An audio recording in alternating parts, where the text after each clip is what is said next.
Hey everybody, welcome back to Investing with Wesley. In today's episode, I want to talk to you about the US debt. This is because in recent history with all the money printing as well as the excess spending year after year, is the US concerned about it being way over leveraged in debt? And although there's not much you personally can do about it, I want to talk about some things that you can expect to happen over the next few years. That way you're not completely blindsided with it. So with all of that being said, let's get into it. Now you would think with the US having just under $30 trillion worth of debt, that we would start to be feeling the effects of being way over leveraged.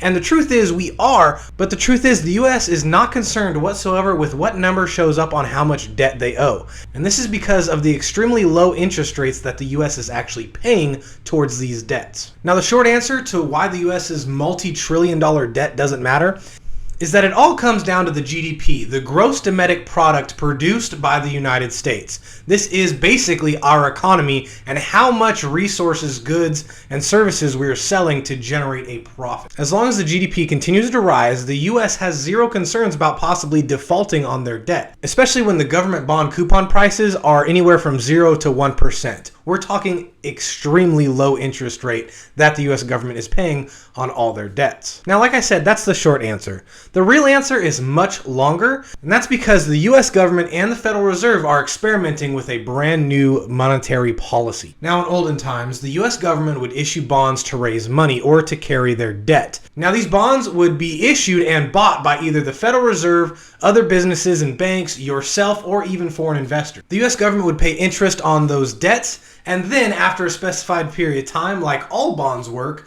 they would pay off those debts in full. But then when we switched off the gold standard and introduced the Federal Reserve, this became borrowing money and issuing debts way easier and way better for the United States government. And this is due to inflation. The Federal Reserve tries to keep inflation at 2%, meaning every year, year on year, the US dollar gets 2% a little bit less valuable. Or another way to look at inflation is that it takes 2% more every year to buy the same amount of goods you would have bought the year prior.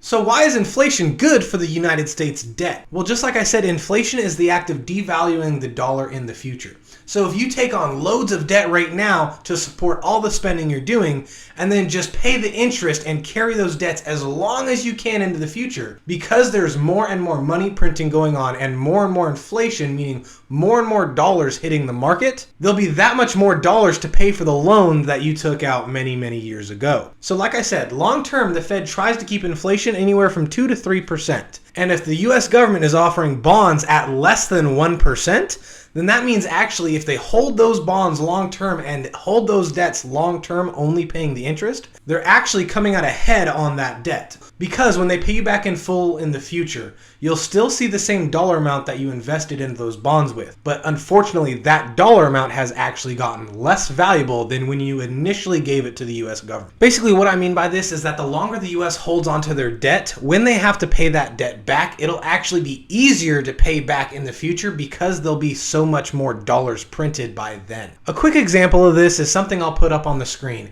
and that is basically a compound interest calculator calculated with negative interest rates. Remember, inflation is anywhere from 2 to 3% long term, and the US government issues about a 1% interest rate on their bonds. So the difference between +1 and -3 is -2. So if you do a compound interest calculator at an interest rate of -2%, then you'll see just how much the value of the dollar crumbles over time. In this example that I've put on screen, we started with $100,000 getting a -2% interest rate over the course of 50 years. And you'll see at the very end of the 50 years, the amount of money you'll have left, or the amount of value you'll have left in that account, is just shy of $37,000. So just by the US government inflating their debt away long term, they've dropped off more than 2/3 of the amount of debt that they owed. But like I said, that's the old way of doing things. There is a new monetary experiment being conducted as we speak with all the printing of money and all the stimulus checks being printed out right now. And that is that the Federal Reserve is monetizing the US's debt. Now what this means is that when the US government issues those stimulus checks that everybody loves, the Federal Reserve is actually monetizing that debt by printing new money to buy those bonds. Now at a small scale, this wouldn't really be an issue.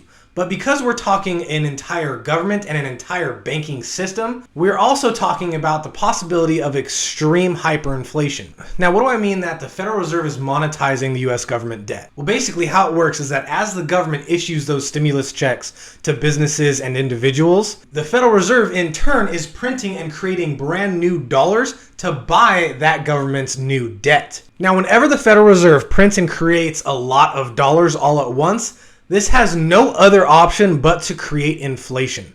Now, like I said, inflation is great for the US and their debt, but unfortunately, inflation is terrible for us, the consumer, and the individual. You see, when inflation happens, the price of everything skyrockets, and you could see it happening right now, even today, with the price of lumber, steel, agriculture, oil, you name it. Everything around us is increasing in price due to this inflation and the money printing going on with the Fed rate. So although the creation of inflation is great for long-term getting rid of the US's debt, it does terrible things to our pocketbook because everything else gets extremely expensive. And remember, just because the price of everything increases doesn't mean the profit margins for those businesses selling those items increases along with it. Now, due to the coronavirus, a lot of people got put out of work.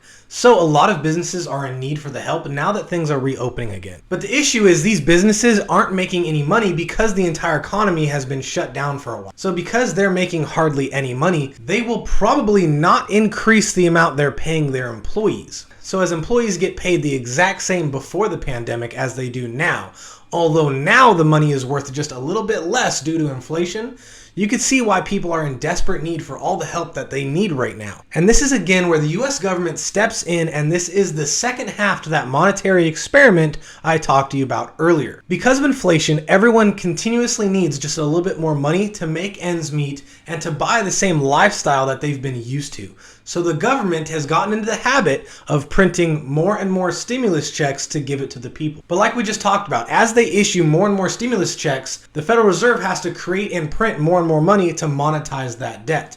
Thus is the new monetary policy experiment that they're trying out right now. The thought process behind this is that as long as the US debt is held by the US itself or by the Federal Reserve, then there's really never any threat of defaulting, because as the US needs more and more money to pay for all their excess debts, the Federal Reserve will just keep printing it. So even though way in the future the Federal Reserve will have trillions of dollars worth of bonds and them carrying all that debt, they'll just keep printing more and more money and giving it to the US government to pay for all the interest and the debt that they need to pay back to the Federal Reserve. This is where the risk of hyperinflation comes in. You have a government entity and our banking entity just basically paying each other back with fake monopoly money. All the meanwhile, the value of the US dollar is being drained due to all the excess money printing going on. So because I don't want to make this a really long video, I'm going to wrap it up here and give you a summary of everything I've talked about today. In the past, the US government was never worried about their debt because the GDP and inflation basically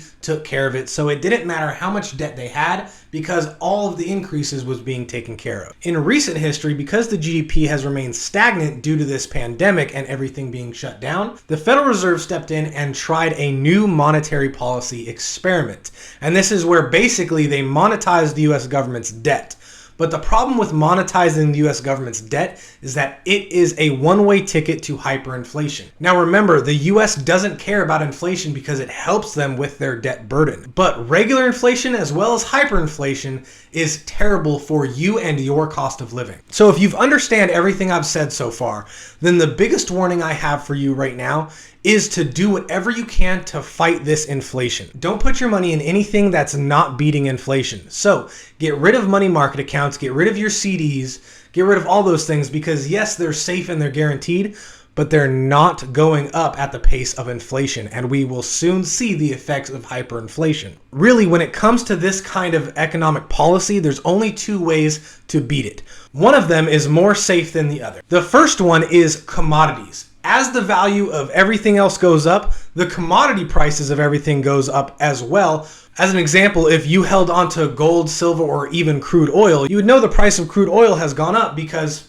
people need oil and the value of the US dollar to buy that oil has gone down, therefore the price has gone up. And two is in investing in the stock market, specifically in a diversified portfolio where a lot of your money is also out of the United States, in other countries' economies. But you have to remember, back in 2008, that was called the global financial crisis. And that is because a lot of other countries follow suit with how they do their monetary policies in conjunction with how the US does theirs. So although you could remain safe and see a lot of growth in these inflationary times if you invested in the US stock market or even other countries' stock market, really the only safe way to beat this inflation bubble that's coming is to invest in real tangible things like commodities.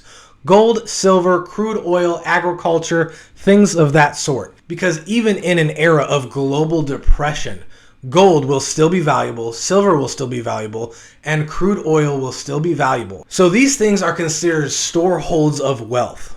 Now, you'll know from previous episodes that I also consider Bitcoin a commodity in that it is a storehold of value because it is deflationary by nature and not inflationary. However, Bitcoin is still pretty new and we really haven't seen that much of a downturn or really haven't seen a giant inflationary spike since Bitcoin's been around. But because it has all the same check marks as any other commodity, it could very well do just fine in inflationary periods to protect and store your wealth.